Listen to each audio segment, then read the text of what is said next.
Hi, everyone. Welcome to the third episode of Skip and Mope, or actually the fourth episode of Skip and Mope. This is the second part of our love and relationships video. And so I'm Akram, obviously, and I'm part of OP. And basically, this is me and Danielle's little hobby channel, and it's really close to our hearts. And so that's me. So Danielle. Oh God, I'm doing it again. Okay, I'm Danielle. So, oh God, She's also an OP. And this is yes, also a hobby channel. exactly. Dallas. This is why we need ESFPs. Great job. Yeah. Hey everybody, I'm Dallas. You may have seen me in the OPS community. I guess the question was, what'd you get into typology for, or Yeah. like in general intersection? Yeah. I've been in the typology game for about 12 years, ENFP.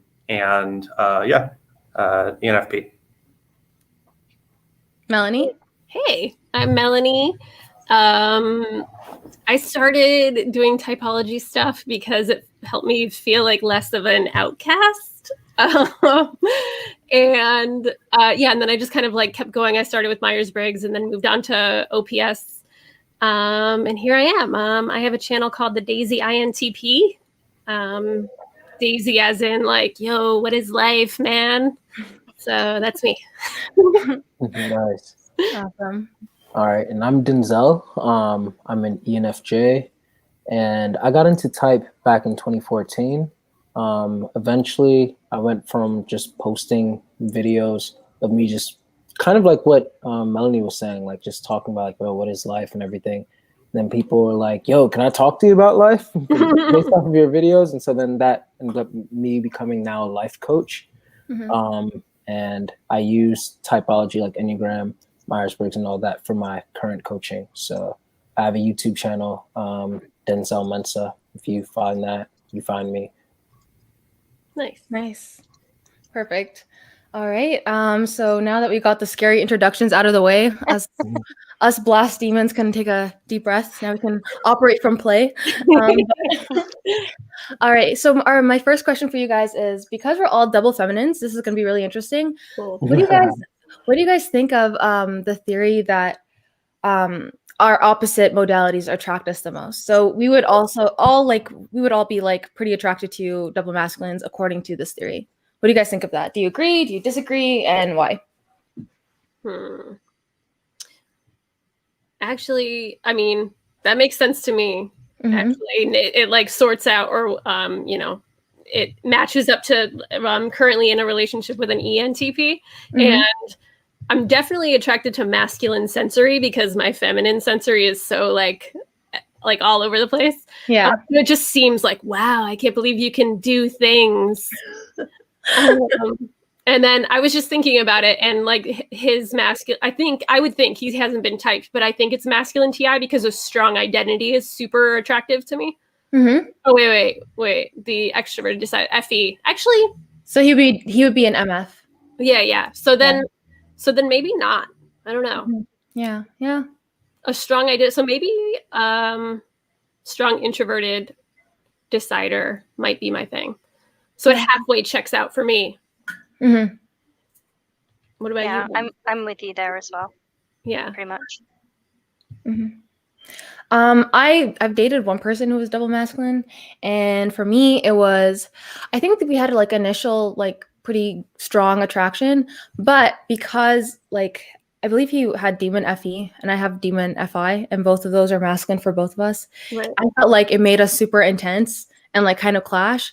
So I feel like I actually, when it comes down to it, I feel like I actually match up better with MFs, if that makes sense.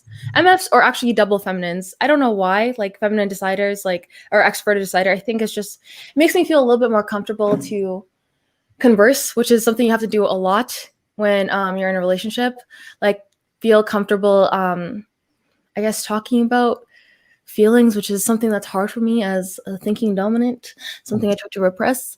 So yeah, that's basically it. That's it for me. I think there is something to the initial attraction, but I feel like the animal stacks, like I think those, or not the animal stack, sorry, the other parts of the person's like functions, like that. I think that's important. There's something there. Yeah. Yeah. Mm-hmm. Yeah, I would agree with that. I feel like it depends on the functions from what I would assume. Mm-hmm.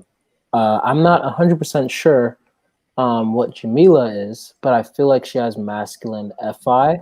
Mm-hmm. And Oh yeah. yeah, y'all can definitely help me out with this if y'all know her. Yeah. Yeah. And I don't know if she has masculine or feminine SE, but I do know like she really does resonate with her NI. Mm-hmm. I don't know if that means that her NI is also masculine or. I like, just from watching her videos and stuff and you guys' interactions, I would say she's probably double feminine. Yeah. Double feminine? Yeah. Okay. Yeah. Wait. So that her NI would be masculine, her SE would be feminine as well. Oh, okay. Gotcha. Yeah. Yeah. So That's yeah, my guess. I feel like that works out. And I've always gravitated towards such people. Mm-hmm. So yeah, so I'm actually trying to think like, I feel like that probably isn't true for me. Maybe. Yeah.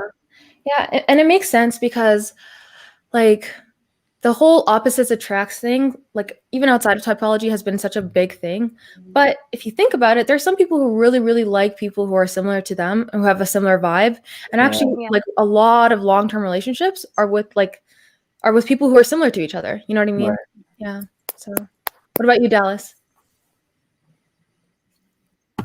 I'm not sure how much it checks out for me, but I can't think of any double masculine women off the top of my head. I think for relationships for me, I've dated a double feminine in audio and then a visual, but I don't know if I've ever had an experience really like in a romantic sense with somebody who's double masculine. I guess on paper it sounds good. Somebody who kind of tells it like it is and is earthy and kind of grounded as a counterbalance, but I'm not really sure. Yeah. Yeah. All right. That's very interesting. So on to our next question.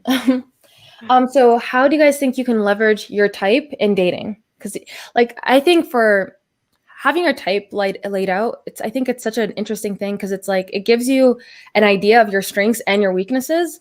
Like if you're willing to accept it. But yeah, so I always wonder like how do people take the theory and then bring it down to reality and actually go out into the world and like use it. So do you guys have any ideas? I feel I'm like, oh, I'll just go. Yeah, go ahead. I was typed back in July, and before that I thought I was an INFP. So I thought I was like, my FI was this strong, like I have masculine TI lead. So this strong like identity of mine I always thought was FI. And finding out that it was this TI, like I had never thought about the question you asked, like how can I leverage it or how can I like use it to, you know, in my relationship. And then it just, when I found out that I had, you know, just the demon, feminine FE, just like all of the fights that we've had, like arguments in our relationship or whatever, everything is just like, oh my God, this makes so much sense. Just this like not wanting my feelings to be moved or whatever. So I guess it just helps you be aware. For me, it helps me be aware of like my behavioral patterns and like being mindful of my partner. But yeah, it's the first thing that comes to mind for me, at least. Like just being aware of like what I might do and like what might be good for a relationship, what might not be. Yeah, it's like self-awareness in a relationship, I guess. Yeah. I had a similar experience when I realized I had, because I always thought in my entire life that I was like a very feeling person. Like I literally thought I actually thought I was like an F, like more of a hippie human being, but then realizing that I was actually an ST, and then like looking back at all my relationships and all my friendship fights where I get uncomfortable when people bring up emotions and I get super awkward and closed up and like vulnerable. Like even in this interview, I'm like a little bit vulnerable and like a weird because I'm like, oh my gosh, I have to talk about my personal life and my feelings. Like, oh, yeah, so that's what it's done for me, because it's like, oh my gosh, I am actually like uncomfortable. Like it's not that the other person is too much. It's like I'm not revealing enough. Yeah. Yeah, Yeah. I get that. Would you say that certain people are able to get that part out of you? Like, does it have to be like in a romantic dynamic or platonic, or like how, like what types of people make it like more comfortable for you, especially like with knowing type, Um, like functions or maybe animals or I have something actually controversial to say. I don't. I'd say it's FE types. FE types either really freak me out or are the ones who are able to allow me to like speak.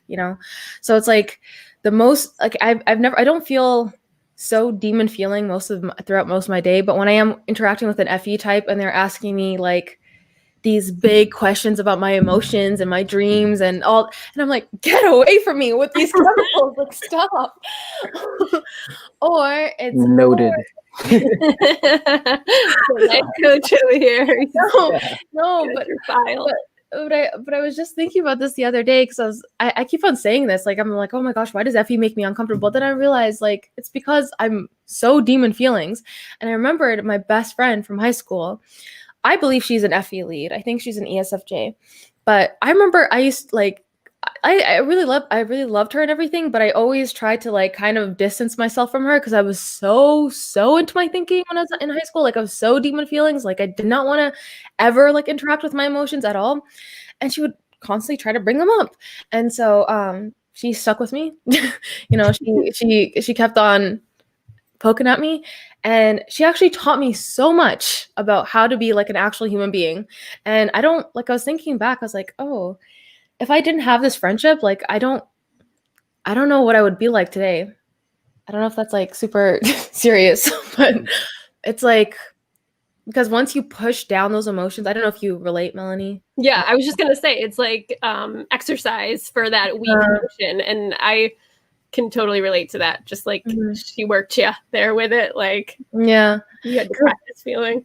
Yeah, because it's like, if you think about it, like our emotions are what connects us to other people. And so when we're constantly shutting that down and pushing it down and like pretending like we don't have it, first, we cannot acknowledge when we actually like somebody, whether that's a relationship or a friendship. And second, we can't actually feel close to them. And like once we do have bad emotions, or like we're feeling scared or insecure and we can't talk about it, we actually deny the other person to like we deny them the privilege or whatever to like actually make you feel better. You deny yourself of that actually. So that's what I would say. That's how my answer for that. Yeah. Probably FE users. Yeah. Got you. Yeah. Okay. Yeah, I feel like for me, type has been really interesting. Thinking about like how it plays in like romantic attraction. I'll address that first. Because when I found out about type, then of course immediately I started like typing everybody around me, and then their dog, and then their dog's puppies, and I quickly realized like the types of people that I attracted a lot, and the types that I was most attracted to, and the types that I repelled, and the types that were repelled by me. And I was starting to, and then once I caught that pattern from the past, then I started paying more attention to why in future dynamics and everything. And then it was like, wow, like 90% of my past romantic dynamics were probably even more than 90%, but they were ESFPs. and I thought that, and I was like, of course I didn't know about type once again. So like just looking back and like being like, how does that keep on happening? And I guess like, and then it's funny because I ended up married to an ISFP. And so then I started like wondering, like making like little jokes with her here and there. Like, I wonder if I was just looking for you and all of them. I don't know. But it was actually them a lot of times. Like we get along very well, but I think that maybe they look at my tertiary SE and that's like, oh, and they gravitate towards it. But then my NI would come into the picture. And as soon as that starts coming in and it starts like flowing in more than the SE is, then there would start to be like a little bit of something, because in those dynamics, at least, you know, in those ones, they liked me as like a teacher of some sort, but then I'd become like too boring for them, I guess, because I was like, yeah, like I was like so into the abstract stuff and conceptual and all of that, and like sitting into, and I had 2 or 3. One of them I was just interested in, but the 2 I was actually like, you know, I had a romantic relationship with, and all 3 of these ESFPs had said like yeah, you're just like boring, like in the they'd be like nice, but they were saying it in the sense it's like one of them even said like they wanted like someone who's like, yeah, like Denzel, like when you get angry, you don't even like, you don't do anything wrong. Like they wanted like the fieriness and everything. Yeah. Like, somebody want that. So knowing about type, that has like helped me, because then it's like, okay, I can, you know, of course that wouldn't go for like every ESFP, but like I can kind of like see now, like, okay, this is what certain types are looking for. With ISTJs in the past, like I had lots of problems with them. They had lots of problems with me. We just weren't seeing eye to eye and everything. And it's like, oh, we don't share any functions. Plus, like their intuition's last, and so they're just so realistic. So it's just like, yeah, it was just like a lot of clashing over there. And then, you know, then it's like the ISFPs, the INFJs I connected like very deeply with, and it was like a kinship again, even before I knew about type. And it's like, oh wow, my closest friends are like INFJ. I guess now that makes sense. Yeah, because you guys are such a similar type. Yeah, so so those are like some of the patterns I started like catching, and then I started seeing like, oh, like this like really like helps with how I may like interact with people. And of course, then whenever I meet a new person and I'm like, oh, you're an ISTJ, I'm not gonna be all of a sudden like, you know, yeah, like I'm gonna stay away from you or anything like that.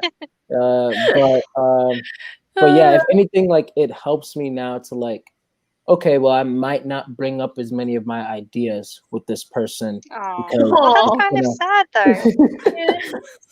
But you should feel free to be yourself, though. Yeah, always. I think so the thing is, like, I feel free to be myself, but if I'm myself, I will also have to accept the consequences of that. Yeah. Like they can't help, I guess. Oh, and I just remembered that Danielle is ISTJ. Yeah, she unmuted to yell at you. No, but like, shouldn't it be like a compromise? Why should you have to be doing all the work? That's kind of how it sounds. Yeah. I had an ISTJ one time tell me that, aren't you the FE user? Shouldn't you already be good at this? No. That's not good. But then I also have like another ISTJ relative who, like, she, like, when I talk about things, like, she'll listen, she'll like but then one time, like, she like just ended up like saying like oh yeah, Denzel like just talks about a lot of stuff, and like sorry, like I actually don't think that I talk a lot. I just usually talk when I think that someone's interested enough. And then she wasn't trying to be mean, she was just being honest. She was like, oh well, yeah, I guess that's where you got it wrong. I'm not interested. And I'm like, oh, okay. Yeah, and Jamila and her brother were there, and they were just like so, but yeah, this isn't like, you know, like maybe like, you know, like to like have like a sob about it or anything, but like understanding type, that immediately helped me be like, okay, so now me and that ISTJ, like, we have a good relationship because I was able to cater, you know, like I don't bring conceptual things up to her anymore. I'm free to do so, but if I do it, I know that there's going to be like a consequence that may come with it. It's going to be like casting pearls to swine. So yeah, that's kind of like how like type has like helped me, is like to understand that, oh, people just have their preferences and how they'd like to like receive things, but at the end of the day, you know, like it's not their fault that they don't want to listen to lofty ideas. Just like for me, I don't really want to listen to the details of a situation. Like Yeah. all of that and what you ate for breakfast, and I don't care. That's my thing that I don't care for, but Yeah. so I can't really blame them. And yeah, that's how it's helped me. Mm-hmm. That sounds like being yourself, though. Like if you're FE Dom, like you're considering like the other person. So you're like, okay, this is like almost like their user manual, kind of like they, you know, as I like, would prefer not. So I will just like use this part of my personality at the moment. So it does sound like you're yeah. using I the was just filters gonna there. say, as FI users, we were probably screaming inside. Be more aggressively yourself. Yeah, no, actually, that's a really good point. Accept you. Yeah, because that is me. Like, Yeah. I know I have the choice to just continue to do what might be bothering you, but it's really like, you know, it's just like, no, like if you can't help that this bothers you, and so therefore I can help by not doing this. That's kind of like how I see it. And so, but yeah, that's a really good point. Mm-hmm.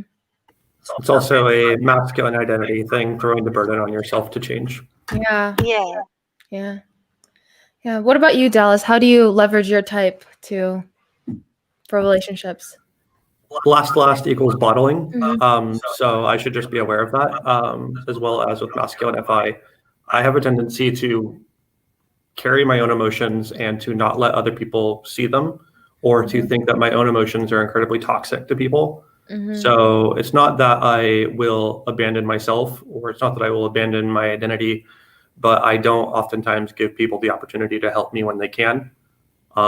So, and a lot of the times I will be in the right, or I will have something that is important to me, but because I'm blast, I will just be like, well, I don't want to weather this. I don't want to go over the person. I don't want to potentially have this like back and forth argument with them about it. I'll just get over it.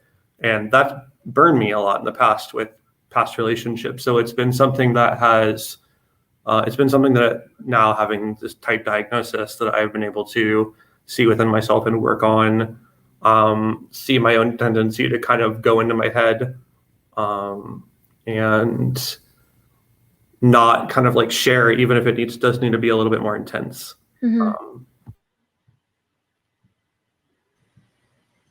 Danielle? sleep vibes. Sorry, go ahead. Oh, I was just saying, like, that seems like sleep vibes on first. Like, I don't know.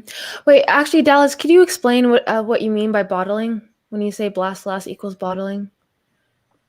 Just not talking about your emotions is what you mean? Well, if I have a certain way that I'm feeling, or if I have something that is important to me, it's not that that thing is absent or a mystery to me that I'm feeling the way I am, but it's difficult to come to another person and to explain in a certain way whether it's something that I just need or something that I'm upset about. I think it's the old adage, the squeaky wheel gets the grease. And when you're blast, sometimes you don't squeak enough. So a lot of the times, whether it is in a romantic context, whether it is in a friendship context, you will sort of weather all of this kind of emotional turmoil in this sort of like Atlas style, like I'm just going to handle it because I have savior masculine emotions twice. So I'm super responsible for my own emotions. Yeah. I feel incredibly responsible to handle things on my own. And it feels like I am oftentimes keeping people away from my own intensity. And especially on top of not wanting to go into the reasons as to why I'm feeling that way, because one, I don't want to make people feel bad. I don't want to put that burden on someone else, mostly because I don't think they'll do it. And that's kind of like something that I don't give people a chance on. Like I just kind of walk around with this idea that people are going to disappoint me if I reach out to them to like get help. And that can take place in friendships or in relationships. But being blast and having play also as a demon, that's just something I've had to come to terms with and acknowledge that I can outsource some things to the tribe, and I can outsource some feeling and get comfort in that, and I don't need to be so like contained. And it sounds like self-sufficiency until it overflows. Yeah. That's so interesting because I really relate to what you said. I guess the way that it's different is that because I'm not blast last, I'm blast third, and I'm sleep last, it's that I try to keep things inside and then I'll burst all out. Like I'll just say everything, blah, blah, blah, it'll just come out. And then I'll immediately just want to leave the whole situation. Like, okay, maybe let's just close this chapter because I don't want to I don't want to deal with the fallout, and I don't want to deal with the emotional work that I would have to like, because I don't know, for me, sleep last is like not understanding exactly what I want, not feeling comfortable to ponder what I want or what's been done, or and also this, I think this is a combination of TE and sleep last, but it's this thing of not being really comfortable sitting in negativity. I study psychology, and so I listened to a lot of sessions and couple sessions and stuff like that. And one thing that I heard was that couples, you usually have the same problems in the very beginning of a relationship throughout your entire relationship. You just start figuring out different ways to talk about and different ways to contain the problem, right? And so I think because I just don't like sitting with things, number one, and also because of OE, like I don't like repeating things over and over again. Like as soon as I heard that, and as soon as I saw the reality in these couple sessions and just listening to healthier couples say the same thing over and over again, where it's just like, you're going to have the same issues. You're going to have to talk about it more. I was like, then maybe I shouldn't even be in a relationship. Honestly, the first time I heard about it, because I'm like, I don't know if I can deal with that. Like, but yeah, that's really interesting. Yeah. As a fellow sleep laster, couples therapy was really good. Like I've been in my relationship for 11 going on 11 years now. It was on and off at the beginning, and then for the past 6 years or so we've been solid. But for sleep laster, like couples therapy is really good. And then knowing your personality type, like you're just like, oh my God, this pattern that I do every time, like laster, like it is good to know your personality type for this reason. And then like, because you're just like, oh shit, you're not aware of what you're doing until all of a sudden, like a realization hits you. But yeah, therapy is good for us, like sleep lasters, because we don't realize what's happening until like we're in it, basically. Yeah. We don't see, it's like we don't see our own recurring issues because we don't sit with them long enough. Or you just realize that as you're like talking to, so you're like, oh my God, I feel this, or like, oh my God, I was an asshole, or whatever. Yeah. I know the pain. So Danielle, how do you relate as a playlaster from what everyone else has said, or do you have some different issues?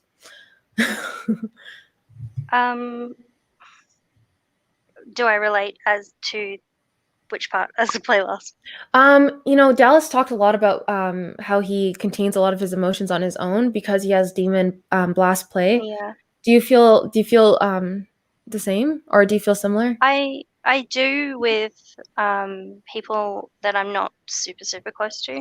I'm pretty much, I don't like to bring up how I feel to people that I'm not super close to because I don't want to be annoying, or I don't want to deal with the consequences. But if it's people that I'm super close to, I have to, like I have to talk to them like right away to get those feelings out there. But generally, like with what you guys were saying, I feel like the way I can use my type in a way is like to be, it's like I'm trying to strive to be like less selfish like all the time. So it's like knowing OP and being able to be more like aware of other people, by not knowing their types, but you can kind of get a general idea. It really, really helps with that. And I guess because I'm so FI, it's like I know, like I already like, I don't feel like I can like push on people so much. So it's like I just want to sort of move around that. Yeah. I don't feel like I can push on people at all. So it helps to be able to like sort of, I guess kind of what Denzel was saying a little bit, but I'm not FE, but Mhm. kind of find a way to move around whatever their functions are doing, but sort of like accept it and know that I can't change, myself or change them, but Mhm. just move with it to understand them better. Yeah, stuff like that. Mhm. Mhm. And when you say that you're afraid of pushing on people, what does pushing on people look like to you? Um, Mhm.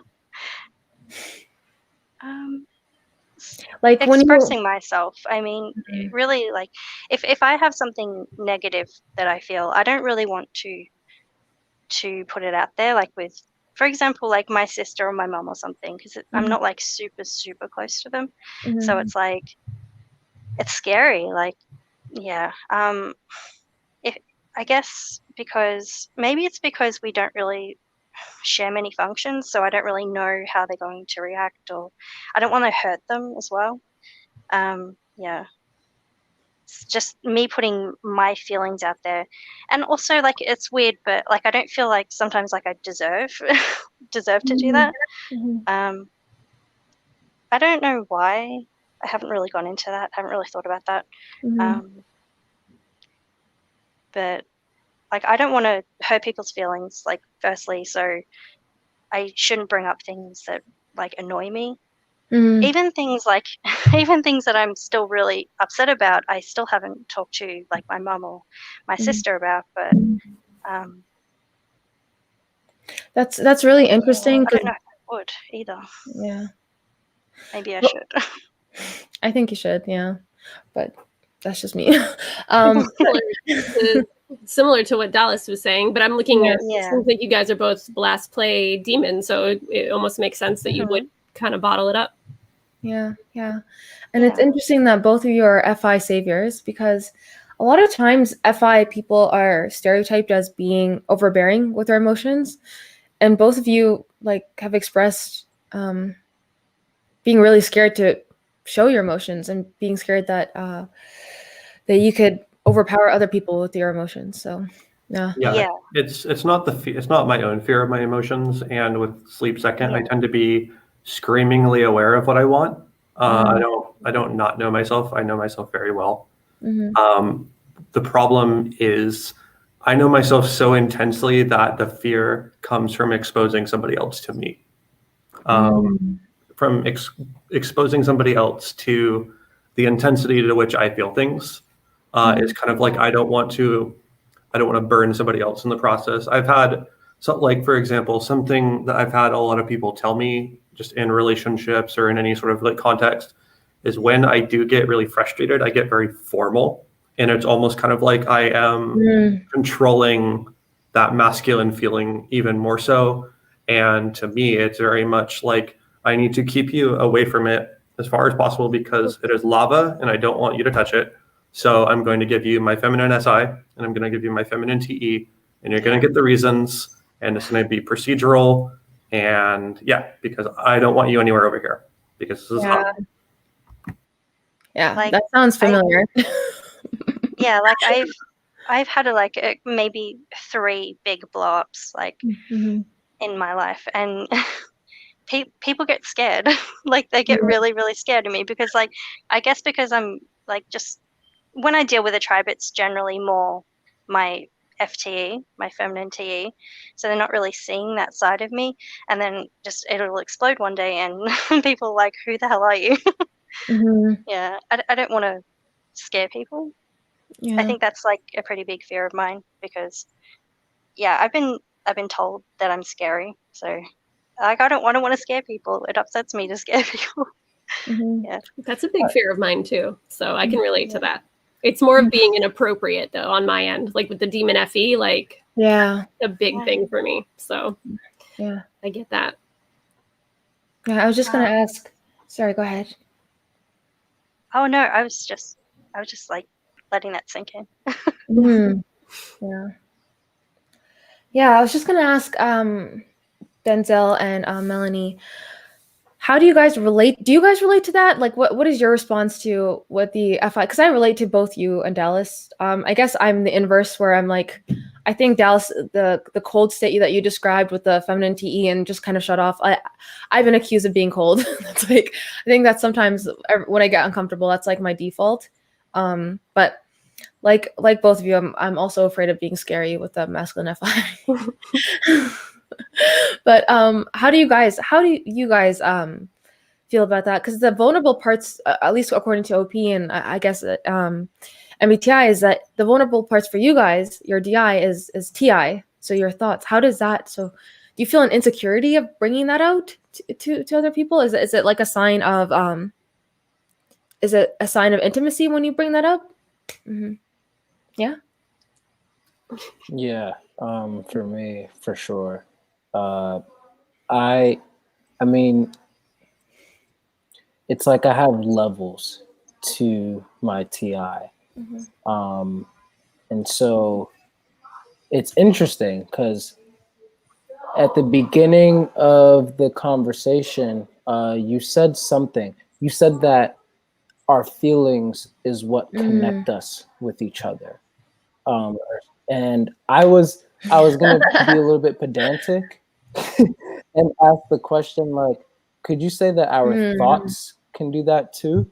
And I didn't even make the connection that I wonder if I'm like thinking about TI, because for me, I don't think I sit around and talk about my feelings and stuff like that. I think that what I'm actually talking about are my thoughts all the time. I actually don't think that, like Jamila, my wife, like she loves to talk about her feelings and this is that ISFP, it is, and like, not that I mind, but like that's not my natural thing. My thing is like, look at this concept, look at this principle, look at this way of viewing the world, like stuff like that. And then sharing thoughts about society, what could be better, what I disagree with in society. And there's like all of these layers that, depending on how cool and close I am with you, you'll get the thoughts that are more controversial, more personal, as in like, like maybe even not necessarily controversial, although they could be, but like just simply like, it has nothing to do with what anybody else thinks. This is what I think. And I know that most people do not abide by this concept or by this principle. So I don't want to share this because then, people could look at me weird. They could be like, what? Like, but everybody in society does it this way and they think this. And like, it's like, I know, but I just don't. But I'm not trying to change society in this regard. However, there is, like I said, there's layers. So like the outermost layers, like the first 2 levels or so, is what I like share on my YouTube channel. And even that's like a tribal call. Like, it's like, okay, I intentionally try to not really market myself too much on YouTube, because I want to attract only the people that are willing to actually hear what I have to say. I had like, like my grandma and my auntie, they were like, Denzel, if we knew, because when I first got into Myers-Briggs and everything, then they were like, okay, whatever. You're gonna be walking around the house saying extrovert, introvert all the time, And I was like, then like a year later or 2 years later, they're like, Denzel, if we knew that you were like getting paid from YouTube and stuff like that, we would have been, having your videos play like in the background all the time. That's And cool. it was sweet. But I was like, no, like I got really like strict with them. I was like, please don't do that, because I want to actually like see like the true number of views that I'm receiving. And like I intentionally like put out videos that I put like Easter eggs in, so that way it's like it's leading you like a breadcrumb trail back to me. And then so then I have people like who message me like, hey, in this video you said this. And sometimes I'll put it like in the middle of like a long video. And it's just like a breadcrumb there, but like people will notice it. Certain people will notice it. And if they really wanted the proof of them getting through that vetting system, is the fact that they not only noticed it, but they cared enough to follow the trail back to me and ask more about it. Like, hey, where's the source of the rest of this bread?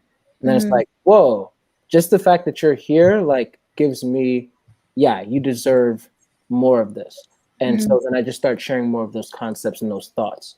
But I guess it could appear like I'm sharing my feelings because it comes out through FE. Yeah.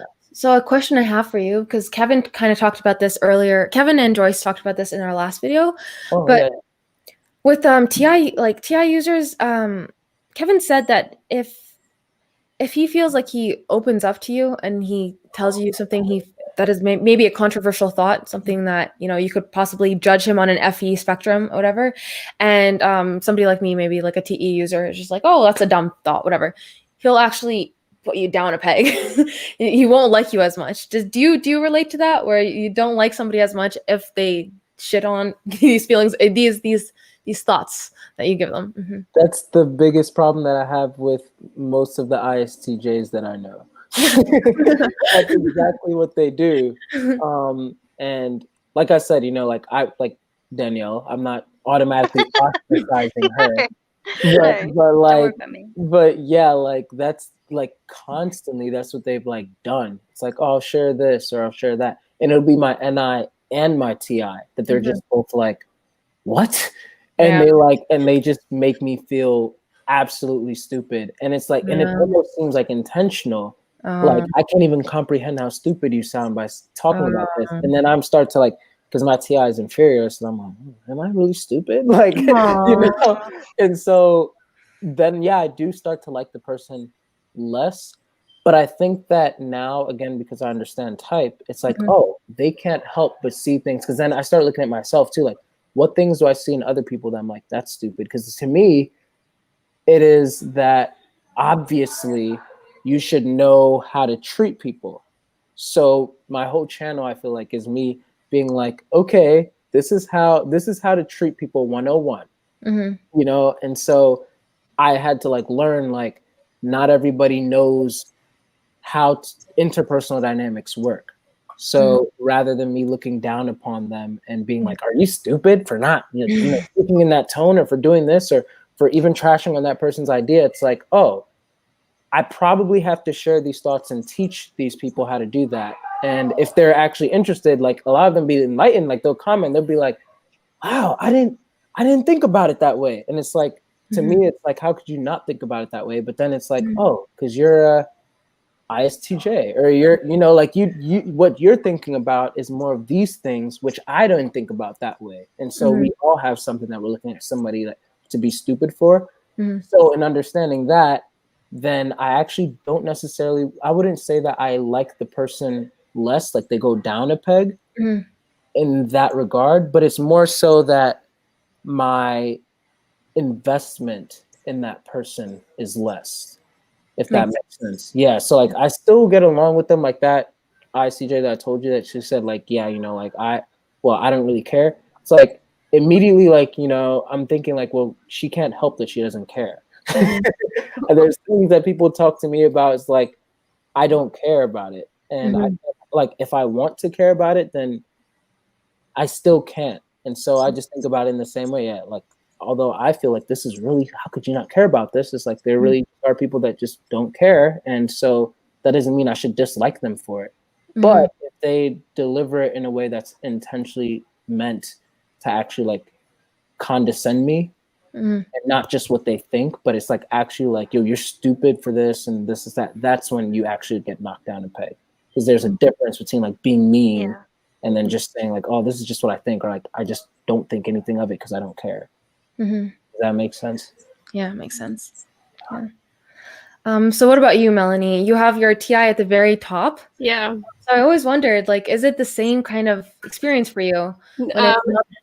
Like, it's kind of like the sleep last, because I've been thinking about it, like when you asked, and I'm like, I don't know if I actually, like, I just know that my thoughts are like, it reminds me of like a sword. Like I don't care, and it like scares me sometimes because I have double activated FE in the last slot, so I'm always aware, and I'm grateful for that because I can tone down my TI. But my TI is like, like if someone disagrees with me, I don't care. I can be super forceful. So like no one's knocked down a peg, but I feel like people can be like, all right, like calm down with your thoughts. Like it's not everything, like calm it down. So it's actually funny to me because like one of my closest friends is an ENFJ. Denzel, so like some of the stuff, I forgot what you said. It's like the feminine sensory. There was like a point that I was like, yes, this, but we like, I feel like super fascinated with the FE. I forgot the original point I was going to make, but I feel like friendships, like the opposite, like the fact that I have the demon FE and like ENFJs have it at the top is just like this endless fascination. So this is like some questions back, but like I can be like there can be tension between like my really good ENFJ friend and I, like where I'm just like, I don't get that. And then like it helps me to like be aware of the FE to temper my like very intense TI. But I don't think that if someone were to disagree with my thoughts that I would think less of them. I'd just be like, well, they're dumb. Like, I don't know. I'd be like, well, it doesn't matter because I'm right anyway. But like, I'm really grateful for the FE Dom to just be like, okay, like psycho, like this, like, so I don't know if it would work in a relationship. Actually, my ENTP definitely has higher FE than me. Cause sometimes he's like, hey, did you maybe like, you could have handled it this way. That would have been cool. Like, instead of me just being like, boo, like forcefully knock someone over with my like opinion. So yeah, like, it's not necessarily that I take it like, I'm not friends or think less of anybody if they don't agree with my TI, but I feel like I can be super forceful and appreciate the FE like balance. If that answers your question. Yeah, it does. And I guess I was just gonna throw in real quick. I have an ENTP friend who's actually very similar like that. Like for her, me and her had like a little like debate. And Ikram, I don't want you to forget what you're about to say. So don't. Okay. But we had like a little like back and forth. Like she was like, Denzel, like if something doesn't make sense to you, then like, are you saying that you don't think that it's wrong? Like obviously it's wrong. Like, you know, like that's what you're trying to say. And I was telling her like, no, if I'm saying like something doesn't make sense to me, that's not me automatically saying like, so it's wrong. It's me saying like, it doesn't make sense to me. Can you please help explain this? Because it probably is right. I probably don't fully understand your perspective yet, or you know, maybe I missed something, you know, I didn't cross all my T's or whatever, and I'm always open to that. So it's like, oh shoot, like please like correct me if anything. Whereas like for her, she's like, oh yeah, for me, if I say it doesn't make sense, that means it's wrong. And so she like thought I was like the same way. I'm like, no, like when I'm telling someone that it doesn't make sense to me, that's not me automatically saying that you're wrong. It's me saying like, oh, I don't really understand this yet, so I still disagree, but I'm open to learning more about it. And if you explain more, I could come over to your side, or I could clarify more and be like, oh yeah, I still disagree because boom, boom, boom. But to me, that should not dictate whether or not I like a person or dislike a person anymore. It's all about how they deliver whatever they say. How they deliver what they say, that's when I'm like, okay, yeah, I don't like you, because you didn't have to tell me that you thought that what I said, like there's a difference in like, that doesn't really make sense to me. And like, what? That's so stupid. You know, then it's just like, okay. But yeah, that's really interesting. What was I trying to say? Feminine sensory. Yes. Okay. I like that you brought it back to your demon FE, because I feel like a lot of our relationship issues can be explained by our last function, and like it's like most of our tensions in life is between the last and first function.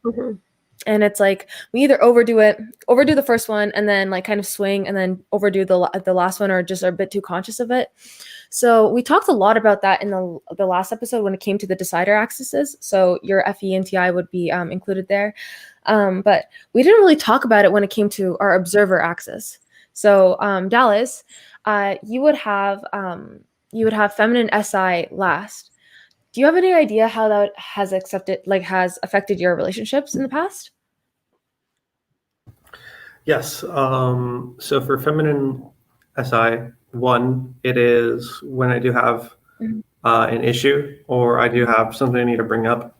I oftentimes won't remember exactly the details or the consequences around it. So it makes my point a little less effective when I'm bringing it up. Consequently, to flip over to the savior any, there is also a sense of anxiety over things potentially not being good enough in a relationship, over things. I think there is that deep anxiety over being locked down. There's the deep anxiety of being shipped off into something that isn't going to actually work for me. Like taking the next step with somebody, and what if I go that far into a relationship and then 3 years down the line, life is settled, you have like a kid, you are married, you're doing all those things, and you're like, doesn't work. How do you what do you do there? Like and there, that is that constant, I think Annie in a lot of cases is constantly looking for that, like, how can this be improved? How can this be improved? How could this be better? It's that endless addiction to gathering in the situation, and like versus really just, and I guess it's a combination of the S and the T together, but just accepting reality as it is and making it work. And kind of like, because you're never really going to get that kind of, I think it's that constant battle in myself of this like intense sense of romantic idealization about what I want from a person. I think I tend to be, very perfectionistic about that aspect of my life. You don't think about EPs typically as being perfectionists, at least in a stereotypical MBTI sense, but there is that sort of like, obsession with getting into something that is the right thing. You don't want to be shipped off into something or locked into something that doesn't work for you, doesn't work for the other person. Like, and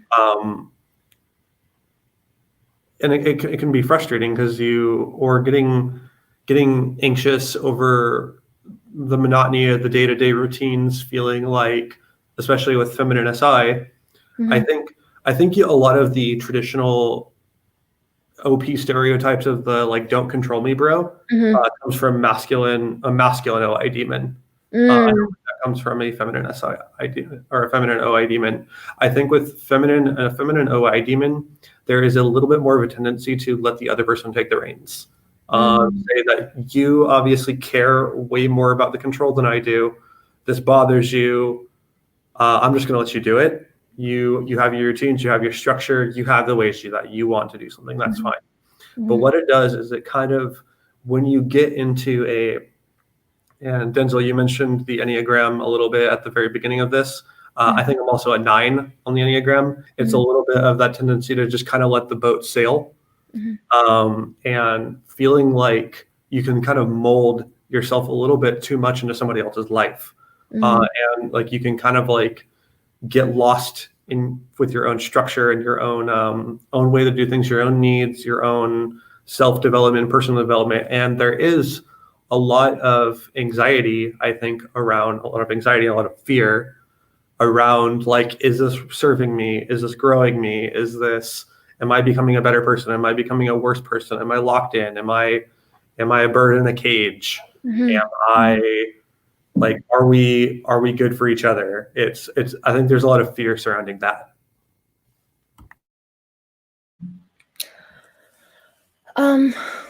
Yeah, I relate to a lot of that as a fellow EP, and I totally get what you mean when you say the perfectionist bit is like lost in a lot of these stereotypes, because it's like you still have like you're an ENFP and you have SI at the very bottom, but you still use your SI. You always still use your SI. You still use your last function.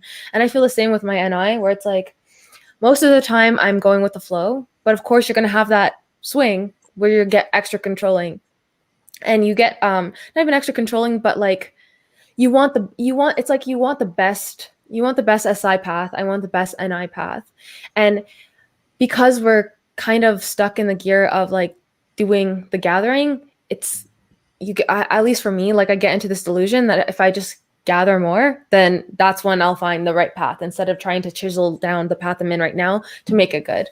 But I just wanted to clarify one more thing before I moved on to me and Danielle. But like when you said your NE is constantly thinking about different possibilities, are you thinking about like, and you don't have to answer this, it's too personal, but like, are you thinking about different relationships? Are you thinking about how to make this relationship better? Are you thinking about the different lives you could have had if you weren't in this relationship, like ways out? Yeah, so that's because it is intuition, right? That's the difference between you and me. So I'm trying to parse out the difference. I think it can be a lot of the different lives routine. It can be a lot of being frustrated that somebody else is kind of like locked in and stuck into a certain path, and kind of feeling like the way that I choose to live my life and have different faces, different identities that I'm carrying on for myself. If like being locked in with somebody it's kind of like deadheading a lot of, because that's what you do, with any form of like staying and building. You are locking into somebody, you are and you're just kind of like moving on and staying like into certain things, and it can feel very anxious when you don't feel like now I'm going to be locked into this certain like, this is the way we always do things, this is our routine the whole day, we don't ever grow, we don't change. For years we're just going to live the same way. We're going to live the same way, and there's not going to be like any form of like it, because I think for a lot of times for me, and even with somebody like in particular, like staying stagnant into the same routines can feel like death. It can feel like I am dying to myself. It can feel like, because I'm always in that constant state of mutability and wanting to like, well, like what if I can take my life this way? What if I can take my life that way? And I think that is that delusion of like, yeah, like am I being locked into this routine, and is my OI too feminine and like too movable that with somebody else I can't kind of like take the sails and move it some other way. Like, and it kind of feels like, it's the metaphor of just sort of being the bird in the cage, where your life almost feels like it's being like defined for you, and like you're being carried down a path of you're being like carried down a path that you can't control anymore. And it's kind of like, well, how long am I going to let this happen to me? And like, so like I think, to kind of bring it back to the like control gather sort of dichotomy, freedom comes from building, freedom comes from being able to take those reins. And conversely, it is the building of myself that gives me the sense of, I guess, clarity and certainty, and feeling like I won't be stuck. I won't be stuck. Wow, amazingly said. Wow. Find you another NE savior. That's how it works. I think that's how it's, honestly, because I feel like that's similar for me, like a fear of being stuck. So find another NE savior and you'll feel free. Unsolicited advice. So yeah. Wow, that's so interesting. So Danielle, both you and Dallas have feminine sensory, but you have a first and you have NE last. So what is that like for you when it comes to relationships, interpersonal relationships of any kind? I don't really know if it matters that it's feminine, because it's still OI, it's still doing pretty much the same thing. Yeah, so what Dal said, like pretty much flip it. Like yeah, I am that person who's just like, I just want it to be the same, because I guess because me is like, life just feels like so monotonous, like all the time. So like if it's just like, if I can just like routinize it and just not have to think about it, like put it in the back of my brain where it just like runs by itself, then I can focus like mostly on my NE. Like, 'cause that's what I love, that's what I want to focus on. So it's like I don't really find too much joy like in everyday life, and so I don't really care about the direction that I am taking my life. I just kind of want to routinize it so I can focus on my consuming. Yeah. And kind of what Denzel was saying as well, like with SI first, it's like you have a worldview. Mhm. And so if things are coming in to like challenge your worldview, Mhm. it kind of just, it's like you're building, you're building a certain thing for me, so I don't have to think about it. Mhm. I'm sure it's not like that for everybody, Mhm. but when things are coming in and like, oh, how about you do this? How about you do that? It's like, no, like I just want to not think about this thing. I want to like build this like perfect SI structure and Mhm. then never think about it again, just have it run by itself. um, so that can like be a problem. Like it can be a problem when like, I guess like exactly what Denzel was saying, like if he's offering, his NI idea and it's challenging what I already know to be true, it's just like shut down. Like I've done that to my brother like a lot. Mhm. He has NI as well. And it's not like I don't like new ideas. It's just that's something that's challenging my worldview. So Mhm. it's just so immediate to check, does that line up with what I know? If it doesn't, shut it down. It's very I guess, can be quite close-minded. Mhm. So that can screw with relationships a lot. Mhm. But I think I think I think the main way that my SI affects my relationships is more just how controlling I am.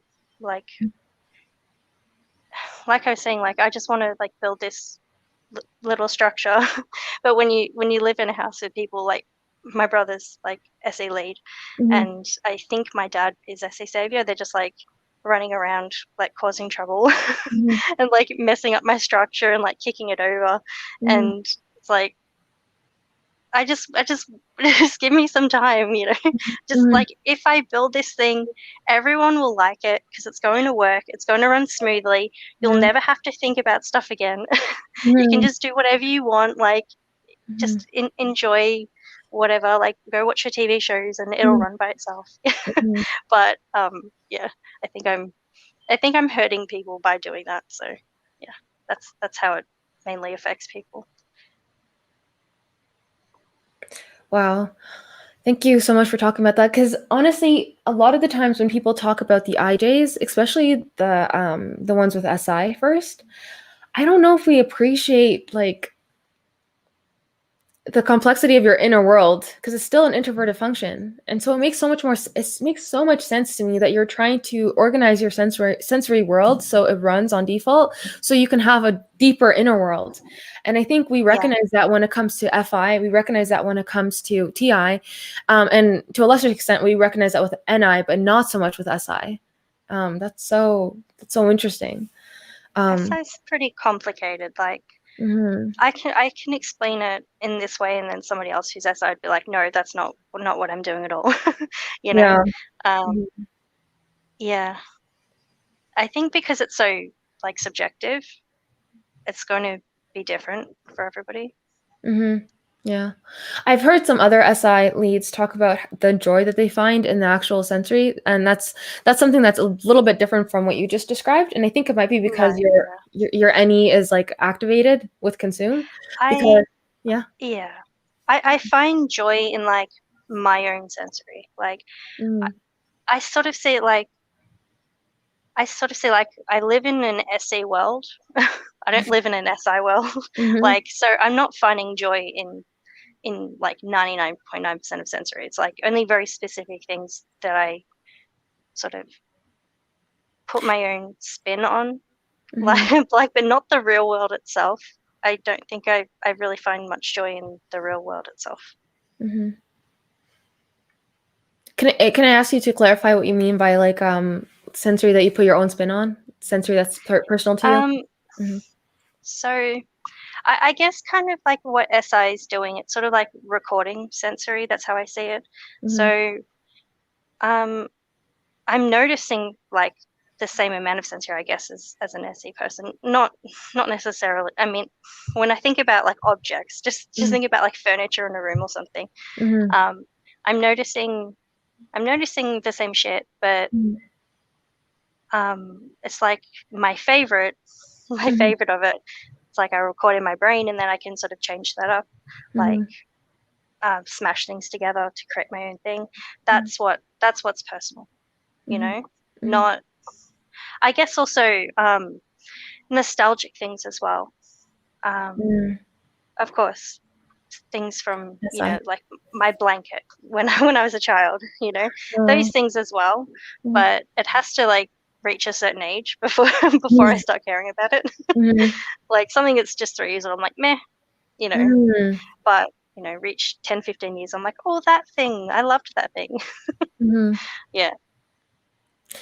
Wow, that's so interesting. SI is so different from SE. I always like, I could listen to you talk about it for like hours on end.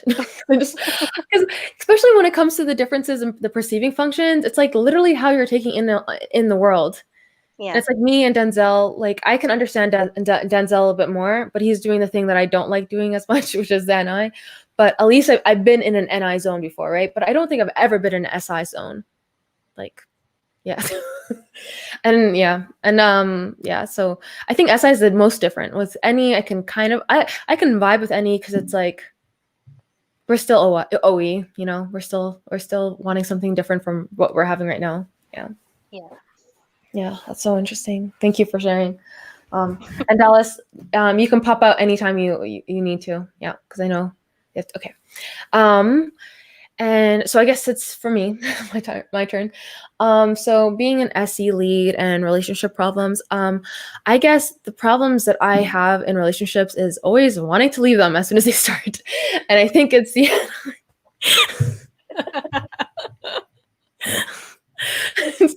I think it's the inferior NI where it's like I do not want to be stuck in, you know, this concept of a relationship because that means I can't do.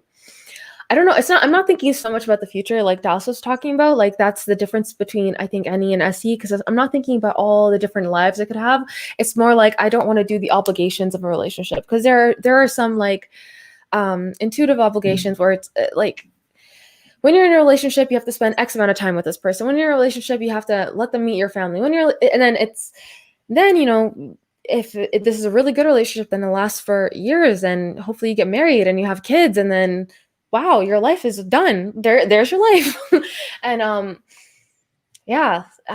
being an SE lead, it's like so much of my enjoyment and like happiness from life is freedom, like the freedom to be out and about without needing to call anybody, without needing to check in on anybody, without needing to without needing to think about the future, which is NI really, because it's like there's more pressure on thinking about the future and planning for the future and all that stuff when you are in a long-term relationship.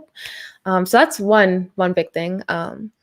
So on the other side of that coin, it's like also being super infatuated with the beginnings of a relationship, with the flirtations, the first dates, the crushes, and all that stuff. You're getting that high emotion, those beautiful, amazing dates, the novelty, and so I don't know. I think that's maybe one stereotype that might be true about the SE leads, where it's like the new relationships all the time because it's the new rush of like fun feelings. And this is a little bit more nuanced, and I think this is a demon NI issue actually. So it's like when something goes wrong in a relationship, demon OI and also demon sleep. So Melanie, you might relate to this, but it's when something might be going off in a relationship and you're like seeing something in somebody and having a hunch. Because I have NI last, I still have all these hunches. I still see the intuition, but it's like this, I don't want to ever like lean on it. And if I do lean on it, like it's in places where it's a safe bubble, like something like typology, where I lean on my NI a lot when I'm talking typology, because it's like nobody's going to disown me for taking a huge intuitive loop in typology. But when it comes to relationships or interpersonal anything, I'm scared to say that this person is this way or they might be doing this. And so what ends up happening is that like I'll ignore it and then I'll just continue to gather that SE data like time, and more bad experiences until like you're waiting to break up with somebody because you're waiting to see like if what you thought your NI concept was, like you're waiting to see if that's actually true, but then you actually just end up being in a relationship with them because you're waiting to see if it's true. If that makes sense. To narrow it down to like the judgment. Yes. I don't want to judge because maybe I'm totally wrong. Maybe this isn't true. Maybe you're not like this. You know what I mean? So those are like the biggest things for me with SE. Mm-hmm. Oh, and also wanting to go out all the time, and not everyone likes to do that. So, yeah. But I see you smiling, Denzel. Do you have any anything to add? I think that all of my exes would have been like, yes! Like, clapping the whole time when you said all of that. But I feel like that's exactly how they like felt, and and so it's like, okay, like that makes sense. And it's like in Personality Hacker, like they say the EPs are the more types that want like the most freedom. Every type wants freedom, but like the EPs want like the most outer freedom. They want to be latched to anything. So like you were saying, like, you know, like you don't want to think about the future too much, kind of thing. Like you were saying a lot of NI, but I was also thinking of like, you know, more just also like obligation to people, like, which could be maybe FE too. Like, oh, you know, then I have to make a relationship with your mom, and then I have to make a relationship with your child, and and I have to remember to call you because I have to remember to feed our dynamic as well. And it's just like, I just kind of want to be the cool aunt who comes and visits our dynamic whenever I want. And then when it starts to poop or something, it's like, oh, giving it back to the parents, and I bounce. Because that's less responsibility. And that life is like easier and more fun. So it's like, it makes sense. I get it. But yeah, so I was just laughing because it's like, like I can understand that. And again, like from makes sense. Yeah, and I will add something because I have that NI in the bottom, especially since it's masculine. It's like I do have that desire to make something work in the long term, to get married, to have kids. So I'm totally okay with changing the diapers, all that stuff. It's just that you don't know, like it's I don't want to like make the leap with this person. Like Dallas was talking about earlier with it's like you do want some kind of structure, but as soon as you start getting it, you forgot that you wanted the structure. You forgot you wanted it. So yeah, it's that tension. So Melanie, does any of that sound like sleep lasts to you? It sounds like, because I like me being like, don't control me, bro, is definitely a big thing for me as an IP too. And it's like, to me, like I want to say, like it sounds like an FI thing for you, like maybe not. I don't know, like because for me, like I have the same fears, yet my TI is going, oh no, this is going the way I want it to go. I want this relationship, and it's gonna go the way I want it. And it's like, it's the masculine TI. Like it's just like, oh no, like it will happen this way. So it's like, it's hard for me to explain after that, but like it happens the way I like. I don't know, but it sounds like, I don't know if it's a sleep last thing. Like, I guess this is sleep last right now, being like, what is that? But like, for me, I know that my intention is like to feel free, to feel like fulfilled in a relationship with somebody who makes me have the same like initial feeling of the relation, like the exciting, like flirty stuff, like those happy chemicals. I'm like, oh no, I'm going to have that. This is what I'm going to have. This is me. Like, this is my identity, sexy relationship forever. Feel free, but also feel fulfilled and with someone. So like, I think it's the strong, like the identity, the TI. I'm like, this is how we go, and that's it. Like nothing else.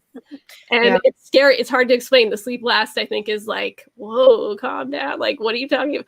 But it seems like it could be an FI thing for you, perhaps. I don't even like, I don't like typing others because it feels like I don't know what your identity is. No. No, I actually kind of agree, because it's like my sleep last also contains FI, but again, yeah, TE over FI. So it's this feeling of like not understanding exactly what you like. Yeah, because I definitely like maybe something that like, okay, well, I can have this, but what even do I want, like type of thing. Yeah, I agree. That's actually a pretty interesting question. Maybe we can talk about what our last animal is like in relationships. Like what problems does our last animal cause in relationships? I can start with you, Dallas. Last animal in the relationship, not explaining myself, not speaking enough, not taking the reins, things kind of not, if something is not going the way I want it to, there's a little bit of the hands off, kind of like, oh, well, like I can't, I think that's, you'll hear that a lot from the Demon Blast people, is the like, well, I can't control you. You're going to do whatever you're going to do. Kind of like I want to like keep my like hands off, but like there's a lot of like needing to be like, no, it does need to happen this way. This is something that is important to me. This is the way that things are going to go. And like, and not necessarily to be so, I guess, final about it. But just to be able to sit there and like be able to have the back and forth and like do the compromise. Because I think there is a tendency with people who are blast last, especially in a reasons-based blast last, to I'm either going to just drop my big book stack of reasons on you and hope that you get crushed by it and don't do anything because it's just all piling up, or I'm going to take my ball and go home because I don't really want to talk, like because I don't want to. I'll just be like, well, you're not going to listen to me anyway, so why bother? So it, like there's that just it can be a little bit of stonewalling, but it can also be just like this feeling of hopelessness that like I am going to be able to effectively articulate myself to somebody with what I. Yeah, that's so interesting, because you hit on two aspects of blast. So blast is it's definitely the way you communicate and your word choice and all that, but it's also this belief that you can affect change on your environment. So yeah, that's really interesting. Denzel, do you have any idea what your consume last would look like? Do you want me to come back to you? Actually, maybe. Yeah, maybe you can come back. And if you have any ideas, and you could probably bring them up, because I'm still even thinking. Okay, yeah. Cool. Danielle, what is your play last like in relationship? Probably impatience with people. I don't want to just like sit there and it feels like waste time when I could just like get right to the problem and try and solve it. I know it also, especially like with my mum, because she's so intensely high play. She's just like non-stop, just talking, trying to play, and it's like I don't have a thought to myself. Like I can't just like sit there and sleep for half a second. And so I kind of try to avoid spending time with her. Same with other high play people in my family. Like I try and sort of avoid them because I feel like they steal from me. They steal like energy from me. Yeah, mostly that. Interesting. And do you guys want to help me out with explaining what consume last might be for Denzel? How that could manifest in relationships? I can explain it from any perspective. I don't know if I can explain it from an SI or an SE one. If you do the any, I'll bounce off. We'll do the play. Not wanting to try on new hats. Not wanting to think of like mine is very much from the experience with an ISTJ who had demon consume, but like just that feeling of like the what ifs are always bad with demon any the what ifs, like it feels like it can feel like a grenade of just like all these things that is like are like wrecking structure, or like feeling a lot of the times like, and granted the way I'm communicating it is going to be from a demon NEFI consume, not knowing what you want, not knowing what's important to you, because you're not willing to go out and try on those sets yourself. Looking at it from a perspective of, well, what do you like? What makes you tick? What do you like? Like you have this very locked in sense of like maybe things that you might value, but there's a lot of just kind of like that, whoa, could I value this? And there's like that hesitancy, like I don't want to grow my identity by gathering. I don't want to move, because I'm also speaking from a double masculine sleep perspective. I don't want to change who I am by gathering new things. Are you thinking of someone, Danielle? No, I think it's because I'm like savior consumed, so I've never really heard about like an ISTJ with demon consume like that. It's so interesting. Like, yeah. That is really interesting. That's I can bounce off of that with I think my mom is consumed last, and she's in my quadra. She's in ENTJ. And yeah, the growing her identity thing is an issue. It's not she has a very strong identity, and it's a powerhouse identity because she's constantly blasting and doing things and getting things done and going out to the extroverted world. But sometimes it can feel like like maybe a fear of new information coming in, because then I'm going to have to rework what I'm doing right now. And also, honestly, even in a more practical way, like I'm just going to talk through the sensory, like more practical way, when somebody's constantly blasting and constantly doing things, they might have, they just, when they get home, they just kind of want to chill. And sometimes like the listening can be like a little bit gone. Like they don't have a lot of time for listening. But I'm not saying that you Denzel have this at all, but just as a theory. Yeah, I think with the any version of that, like the trying on new things for your identity is more takes on a hypothetical sense. Like, oh, like could you see yourself doing this? Could you see yourself liking this? Could you? And there's just kind of like that. I don't want to think about that. Like that's dumb. It didn't happen. Like why are you throwing like hypotheticals at me? Like I could even think of an instance of kind of like an old like a conversation I had of like, well, if you could like even go back in time to a certain perspective, like would you have done these things like a certain way? Like would you have approved of the decisions that you made? And there's just kind of like, I think their response was, well, that's dumb because I can't. It's like, okay. Yeah, I didn't relate to any of that. That's interesting. To me, that just seemed like inferior NE, like because I know like the ISTJs that I was talk to often, a lot of times they would like seem that way, and then even like the unwillingness to expand oneself, like the way that I see it is that, so like for example, like an FI dominant, they already have an idea of who they are and all of the space that they take up, all of their being. And they may have a resistance to go to their auxiliary function, NE or SE, because that'll expose them to new things that they will then come back to their FI and be like, did I like this? Did I not like this? And that'll help them expand more of who they are because it's expanding their horizon. So then I was seeing that in the same way with like potentially with the ISTJ, like where it's like, okay, well, FI is like not wanting to expand like who they are. But like for me, so I was like, actually, so I was thinking like maybe that's the, like you said, like that was like the NE version. I was trying to pay a little bit more attention to the SE. Yeah, the SE. Yeah, sorry. The SE version is more like just actually ignoring the sensory.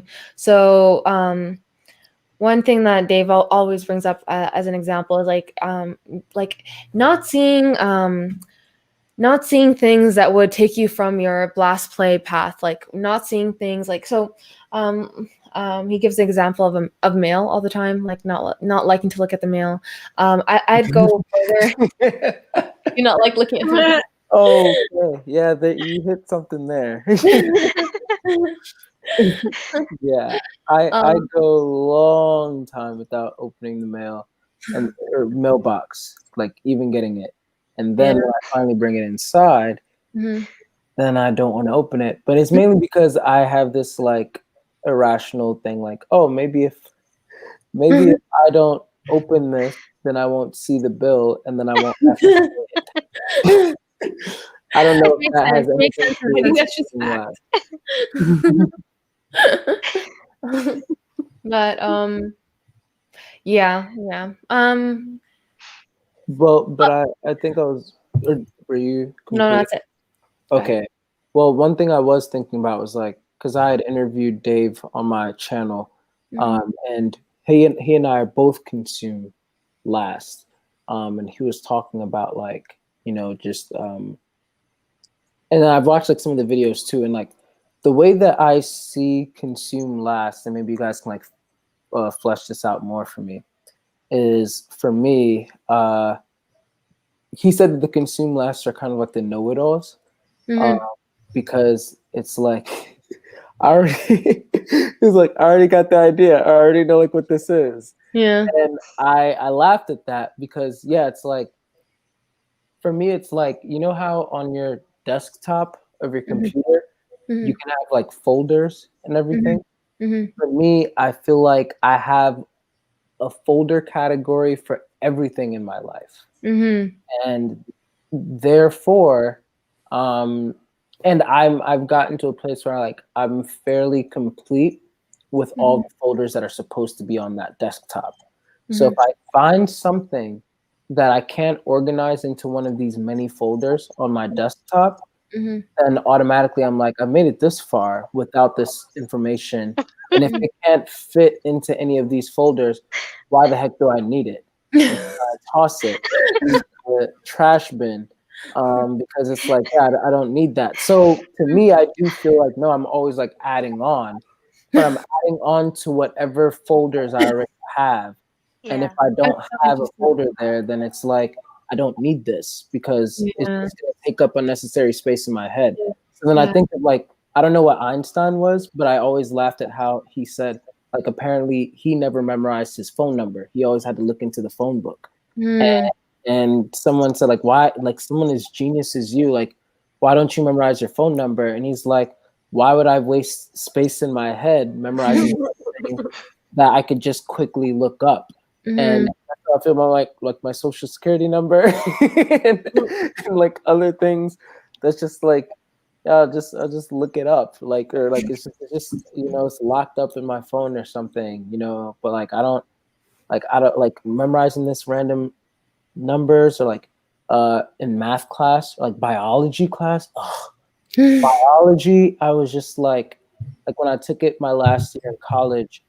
It was interesting and I wanted to learn it, but I knew that it didn't fit anywhere in the folders on my desktop. So all the information, I just started just throwing it away. I was like, I just need to pass the class. That was just it. Yeah. So I don't know how that would play in a romantic I think I have an idea. I think if you don't have a shared interest with the person you're dating, that's going to be a huge issue. Yeah. Then I think that's actually totally it. And that's what it's like with friendships too. Yeah. So it's almost like people have to fit into the folders that you already have when they get thrown away. Yeah. I think that just might be it. That just might be it especially because I'm on this shtick right now where it's like I'm very, very particular with where I'm investing my energy into. Because in the past, I guess in a way, like I tried to overextend myself so frequently. And so now and then it just like, it didn't get as far. So now it's like, why would I, like, I found at least a few people who I can just keep on giving this much energy to and be replenished back with it. So Wow. then why would I overextend this energy into these other places when I can just, why would I try to water those plants when I can just continue watering the garden that's here that will produce the fruit for me? So yeah, if I'm in a friendship or relationship where there's not much common interest, then yeah, I just won't really invest Yeah. in the person. Maybe, But I maybe feel like the I have a lot of ESFPs, maybe the ESFPs that you dated just, they were into pop music and just different stuff. yeah, I think that for them, it's like they didn't want to go in as deep. I think for them, they didn't have. It's like I would show them a folder, and it's like, oh, that's cool. But Next then one. I, like, open it, like it's like Next wait, folder. I haven't really explored all of this that's here, and that's like the type of person I am. Like, I want to go into every single room that you'll allow me to in my friend's mind, in my wife's mind, whatever, and I want to explore everything that's in there. That's my way of like expressing my love and appreciation to you. Like, I want to understand everything that you'll allow me to understand about you. That's like my way of connecting and like intimacy, and I'm gonna allow you to do the same for me. But if we don't have that there, like if I feel like you're not really as interested in all of what's here, and at least most of the rooms, because I understand, my wife isn't a fan of Pokemon, and that's cool. I don't expect her to be, but like she's a fan of like enough things. So all right, I can save the Pokemon room for another friend. They'll check that out, But at least like most of the rooms, like you have to be able to check it out. And then for me, if I'm like looking at most of your files or most of your rooms, and I'm just like, yeah, I don't really see much in here that I'd want to explore, then yeah, why should I invest energy here? Makes sense. Yeah. Oh, makes sense. So yeah, maybe so much insight into my ENFJ friend now. I'm like, okay, I'm gonna remember this. Very insightful. Yeah, I think I had a breakthrough too with the with the Yeah. boxes and the different people, because I think it's so different. I don't know. I don't know, Dallas, or actually everyone. I think everyone else is save or consume. Yeah, but for me, especially, like I think a big part is I think I'm more into somebody who's completely different from me. So it's just it's like it's almost the opposite thing, because it's like again it's something new, something new, something new, something fun. How and much it's almost as if the person is like a gateway into a different world that I haven't seen, or a different side of of reality that I haven't been able to explore yet. But yeah. How much of that will you explore on a deep level? Yeah, that's the thing. It's like it really depends. I don't know. It depends on the person. And also the person is this is gonna sound so bad. The person could serve as an introduction. I can continue my exploration after that. Yeah, because then I was gonna say, like, I'm similar. I think, like, if I find someone who's like, well, like you're really like different in this regard, but it's still intriguing, then it's like, oh, I want to like deepen my understanding view in this area. Yeah. But like my goal will always be to like, I want to like understand all of by the end of however, I want to have like a really good understanding of all of the files that are on your desktop. So, but yeah, like I guess like how I'm understanding it, it's like, oh wow, I haven't seen that folder before. Can you open that? And then it's like, and then as soon as it opens, it's like, wow, there's a lot here. Watches the first two contents in the 100 content folder, whatever. It's like, okay, that's enough. And then let's go on to the next one. And then you don't revisit that. And you just kind of like bounce around. So it's more about like the idea or the acceleration of that novelty. I will say, I think like a big thing is like love, and not to be cheesy, but it's like if I were to deeply love the person, of course, I would explore every part of them, every file in their folder, everything. Yeah. But I guess for dating, like that could be true. Yeah, and that makes sense. Yeah, that makes sense, because then that would be the person that it's not just dating around, but like you've stuck with this person. Yeah, so, exactly. yeah, that's cool. Yeah. That I just had a breakthrough too then. That makes Yeah. sense. Yeah.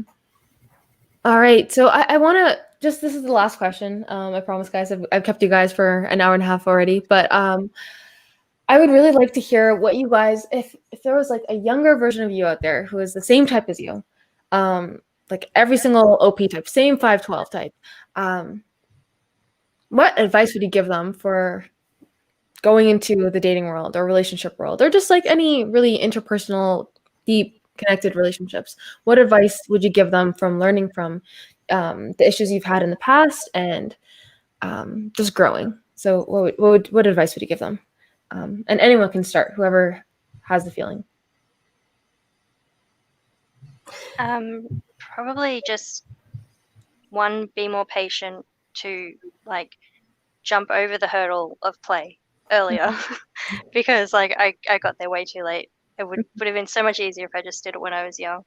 Mm-hmm. Yeah. Mm-hmm.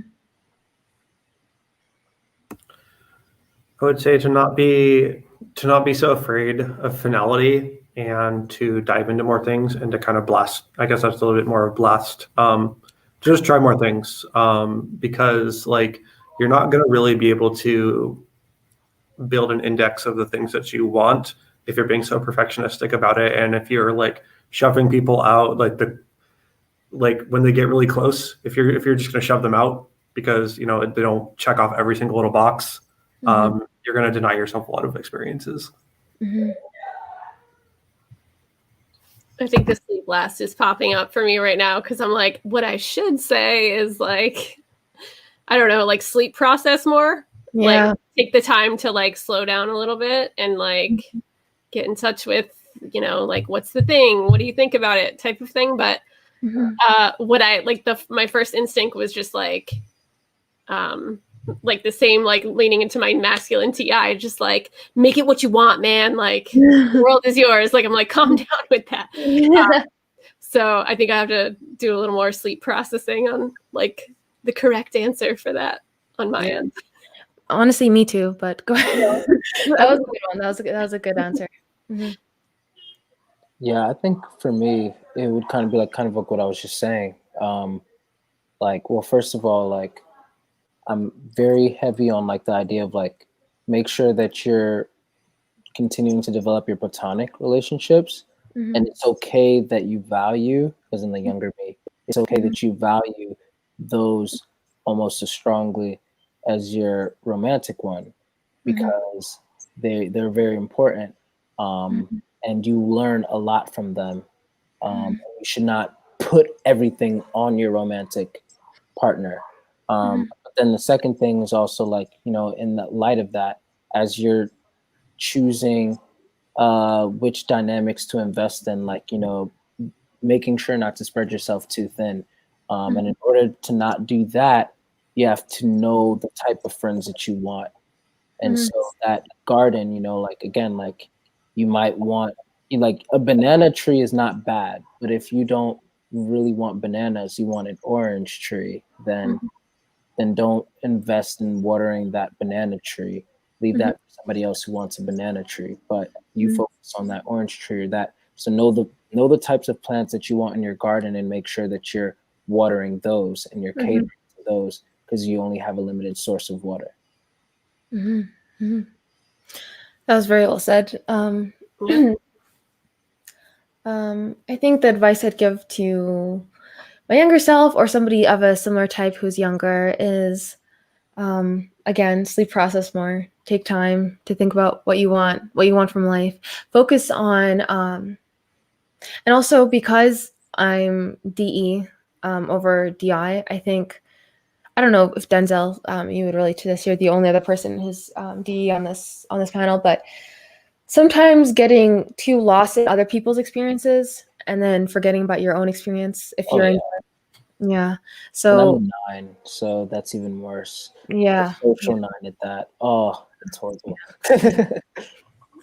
Yeah, because I think in relationships in the past, like I stayed in them because the other person was happy, and then I was like, oh, well, then it's going well. But then I'm like, I should have been thinking if I was happy, Yeah, but so that slowing down, taking time, taking rest,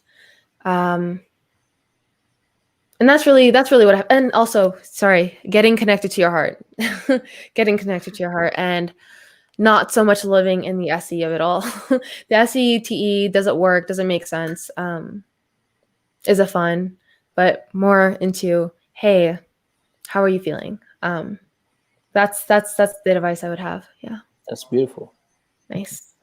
All right. Thanks so much, guys, for coming. This has been such a soulful, interesting conversation. I'll be thinking about it for days. I'll probably rewatch it like 1,700 times. So Cool. This is fun. yeah, this was so much fun. Well, Thanks. thanks for having us, Vikram. We appreciate it. It was an honor. I appreciate that. Oh, thank you. Thank you so much for coming on my channel. Both of you guys have beautiful channels. Yeah, thank you. Thanks. All right. Bye, everyone. Bye, guys. Bye. Have a good day.